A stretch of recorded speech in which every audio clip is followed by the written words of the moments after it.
Hi, this is Bryan Del Monte, and I am the founder of Clickafy Media Group, and I want to thank you for joining our first teleseminar entitled Can't Buy My Love, Why Leading CMOs Are Emotive First and Salesmen Second. I have joining me today two of my colleagues. The first person is Christopher Skinner from Make Buzz, and I'll introduce him in a moment and give him a moment to tell you a little bit about him. And the second person joining us today is Troy Hayes of Clickafy, and I'll give him a chance to speak in a moment as well. If you would like to, you can, during the webinar, send us your questions or comments, and we will actually read them and get back to you, although it may not be in real time. The first thing I think we'll do then again is reintroduce our panel. And so, Chris, why don't you briefly tell us about you, about Make Buzz, and give us a quick thumbnail sketch. I've always been in this business. I've been in this business for 18 years. This is where I started in the world of ad tech. And I started out with, in college I have a degree in abstract mathematics, and somehow found my way to being mentored by a good list of people. One of the first guys I ran into, a guy named David Orrick, said, you don't really matter until you're 20% of something, which bugged me. It bugged me because a lot of the solutions as marketers in marketing operations and sales, we do things that create a lot of value, but only when we really only when we get to a certain size do we become relevant to that organization. So all my life I've been striving to solve that problem. Well, I mean, that's awesome. So that our audience can understand Chris's background and his partnership with us at Clickafy. When we talk about brand media planning and attraction advertising and getting people to understand the message that is, and finding the people who will appreciate even what you're trying to present, that's Chris's area of expertise. And so it's really great that he can join us today, because this is a issue that he cares about a lot, especially in terms of being able to map emotion and find the right people to not just reach, but to influence. No, you're pointing out that is how you get to the 20%. You have to be able to map certain aspects to create that value. The second person on our panel is Troy Hayes, and Troy Hayes is our creative lead at Clickafy. We don't have titles per se at Clickafy. I have one merely for the purposes of filing something with the government, because they kind of demand, somebody's got to be the president. So that's really the only title we have. Troy is our creative lead, and Troy, why don't you give us a quick thumbnail of who you are so that our audience can understand. Well, since we're only 2 days away from the Super Bowl, I should bring up the fact that I spent the early part of my career in big agencies working on big accounts and doing Super Bowl commercials for the biggest accounts in the world, where it was easy to buy somebody's love, where all you had to do was have enough money to buy enough eyeballs to drive the message home, no matter what message you had, good, bad, or ugly. And even though this past Super Bowl was the most watched event on television in the history of television, you still saw the advertisers, begging for likes online, pre-releasing their commercials, doing everything they could to try and find an audience for their message. And I think that changing landscape has affected the way ideas need to be created, how they need to be executed. I think this year's batch of commercials has been kind of defined as lackluster and not as exciting as the good old days. And I think the audience has a lot to do with that, because A, the expectations are higher, but also B, they're able to express their opinion online, Twitter, however they feel like they want to express it. And I think the wave of opinion takes over from even the largest media buy you can buy. And I think that's an important dynamic when you're talking about trying to buy somebody's love. Today's format is really going to be, there's three of us here, and you've got two very, very different kind of approaches on this problem. One I would say is analytic, the other I would say is creative. Highly experienced, who have worked on a breadth of campaigns. And so our hope is at the end of the seminar, you can really get some ideas that you can use and apply today. And so that's really our focus. So what we've had these conversations in the past, all of us collectively together and, separately, and we've thought, that there's a lot of information in these talks that we have with each other, because we're trying to struggle solving a lot of the same questions that our clients in their lives, in their CMO lives, trying to figure out how to solve. We thought that a conversation, a free-flowing kind of conversation that people could listen in on, would actually provide the best value. And so I'm going to guide us through a couple of questions today, but really the interplay, what you're going to hear is people who are very seasoned talk in a rather unvarnished way about these challenges. And it's probably something you're never going to hear from your ad agency, and it's probably the only types of conversations you're going to hear are conference room when no one's around. But these are the things that we think about with Clickafy, and we think they are the things that matter in helping CMOs push forward. And so with that, I'm going to throw out really the first question for us to think about. Troy talked about how basically you could buy eyeballs, and if you had a ton of media weight, you could make your presence felt that way. And Chris talked about getting to the 20%. And I think most of our CMOs, regardless of their budget, really would say and ask this question, which is, why is my marketing so hard now? Why is it so hard? And why can't I just put a ton of money into media and get the instantaneous responses that we used to?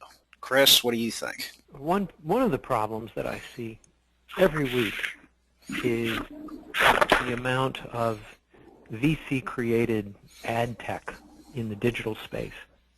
And it's created a lot of point solutions.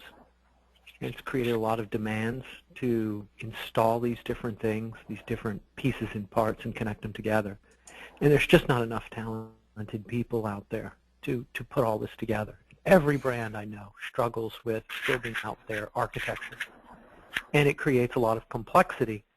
And it also takes your eyes off of the goal of a business, which is, in my opinion, is to create a new customer and retain the old ones. And I see just a lot of complexity there. I also see a lot of point solutions in terms of media. There's just so much different types of media to buy, yet there's very little prediction and even less so prescription about what should I buy and what should I get out of it. So when the next salesperson walks in the door from, say, Patch.com or Pandora or even somebody from Google, there's really, for that CMO, there's very little intel on how much should I buy. They're all vying for a larger share of the budget they truly need. On top of that, the level of complexity of how to measure these things is massive, but yet very little ad tech touches on sales data, real sales data. A lot of it touches on cookie sales data, but that's just a small subset of the total business and the total economy. So that creates the problem, in my opinion. What do you think, Troy? I mean, you've been on the other end of it. Well, I think the holy grail of digital has always been the measurability of something. And I think just because something can be measured doesn't mean it's the right thing to do. And I think CMOs tend to gravitate toward the things that are easily measured. There's an old saying that if you measure it, it gets done, which is fine, but that doesn't mean it's the right thing to be doing at any given time. Every time there's a new shiny object, especially in the digital space, the CMOs go running toward it. I mean, years and years ago, it was like, oh my God, I need a website. Oh my God, now I need a YouTube channel. Oh my God, I need a Facebook page. Oh my God, I need a Twitter feed. Now I need Instagram. Now I need Pinterest. It's like every 6 months there's a new thing that's going to save them, that's going to give them some way to get free exposure and free messaging. And it's like, it becomes an impossible matrix of stuff to manage. And when you're chasing every new thing, do you really need a Facebook page? Do you really need an Instagram feed? Do you have anything visual to talk about? Otherwise, you don't need to be on Instagram. Well, Troy, to that point, the way I measure if you need to be on Twitter and where Twitter fits is type in your own brand. Type in what is the use of what your brand is, and then look for just how much activity you see. If you open up the junk drawer in your kitchen and close your eyes and grab something, type in that brand, that thing that you grabbed, type in the brand name, who manufactured. Type in, if it's a lemon squeezer, Type that in Twitter. The counts are so small. I'm not saying Twitter's bad, but Twitter's good for certain things. But you have to know that. You have to be able to know what the value it creates. As you said, Chris, every time a salesperson walks into a client's office and has got a measurement tool or a new tracking tool for them to buy, they glom right onto it in hopes it's the magic data that they've been looking for that's going to give them all the answers. And I feel like they need to kind of stick to their knitting and know what they're good at and be able to have creative that fits the media that works for them, not I'm going to have everything all the time. And so this brings up an interesting point, I think, in terms of essentially media planning and kind of looking at how am I going to influence, which is really what I think both parties are talking about. I made a comment on LinkedIn where I said I thought it was absolutely insane that these companies that were spending literally $3 million for 30 seconds were pre-releasing their commercials and begging people for likes and everything else on LinkedIn and Facebook and everywhere else. And my argument went like this. Now, I got a lot of pushback, too, when I mentioned this on LinkedIn. I got a fair amount of pushback going, no, see, people want to consume all this content. Really? What's your evidence of that? I think, the Super Bowl, I think you can make that claim because the Super Bowl is one of the few places where the audience lays down and goes, okay, sell. I want to be sold. At very minimum, you will have my interest for those 30 seconds. Give it your best shot. Okay, very few places in television does that happen anymore. Very few places in any media does that happen anymore. And yet then Does to it try to happen when really... it scores 28-0? Well, it does if you were wondering if Peyton Manning, is gonna ever have a comeback. Although I heard a joke today that I thought was pretty funny, which was Peyton Manning tried to throw in the towel, but it was intercepted. So Yeah. that was pretty bad. But yeah, I mean, obviously the game can also influence it, which is obviously why the money, in the first and second quarter is generally more sought after than towards the end. I think Esurance did a thing where they did the last commercial right after the Super Bowl, and they're giving away the $1.5 million that they saved on that commercial. But the notion of where am I going to have the biggest impact, that is very tough when the media guy comes to you, right? Because what they sell is how many people allegedly they can reach, not whether or not they can make an impact in the lives of those individuals. No salesperson is going to sell the right amount.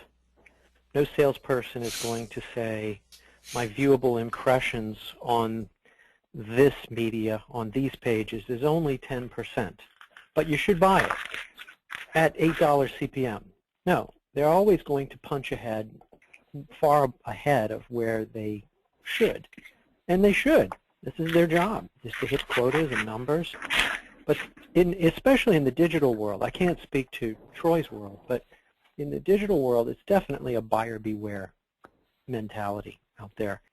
So outside of the complaining, there are things coming about to measure, for instance, to measure viewable impressions for free. Specifically from Google. There's the ability to measure engagement and to measure so many things and get intel before you make that purchase.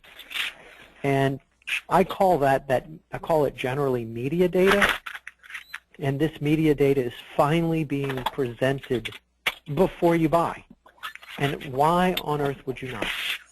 You could predict, it's being able to get the information before you actually start spending the real dollars, media dollars. What Chris was saying, though, is, yeah, here's our total audience, because this always gets me into sort of the American Idol argument of, yeah, 30 million people watch that show, supposedly. How many people watched your commercial? How many people retain that information? Like, what is the real worth of that media buy? Companies like Rentrack measure cable top set boxes. They're doing a lot of online measurement to be able to tell you which of the commercials and who's starting to tune out, and look at those degradation curves from the beginning of the commercial set to the end. Who are you losing and why? Yeah. But you can do that before you ever make a purchase. Does DirecTV do that too? Like, DirecTV knows which commercials I'm watching and ones They do, but there's consolidator companies like Rentrack that take the data and consolidate it with other sources. I can't quite name all of them off the top of my head, but they're taking DirecTV, and let me just say something like the equivalent of the cable boxes. So they're taking satellite cable and a host of other things and putting it in one platform. And that allows you to model out. But that's good for big brands that can consume complex data, and I think that's one of the challenges Rentrack has. Is it's designed for the upmarket, but as you're starting to see much more disruptive capability, things that allow much smaller businesses to engage in and execute, that's the future. So I believe spend a penny in prediction before you spend $100 on media.